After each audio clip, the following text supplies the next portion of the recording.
عبید الله د خلف شینواري د ننګرهار ولایت اوسېدونکی یم. ننګرهار کې د مزل راډیو مسؤل یم. تېره ورځ د ناپېژانده وسلوالو لخوا د رینګ روډ په ساحه کې برم ته شوم او هلته یې د شیخ مصري ساحې ته یوړلم او په یو کور کې واچولم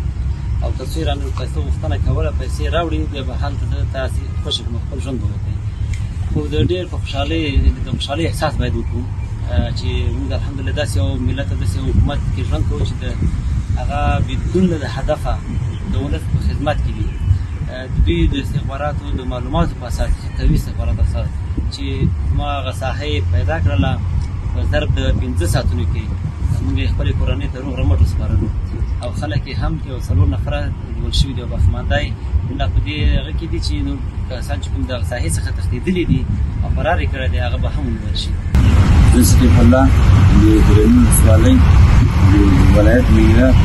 پرون 4 بجې په رینګ روډ په ساحه کې موږ اختطاف شوي وو د ناپېژندلو مسؤلانو او دښمن یې ډېر پالما شاول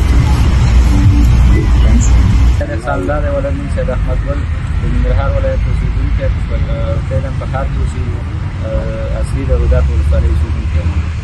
پرون 4 بجې اختطاف شوي وو په ننګرهار ولایت کې او د ځانګړو ځواکونو په هڅه او کوښښ باندې په 4 ساعتو کې بېرته راخوشي شو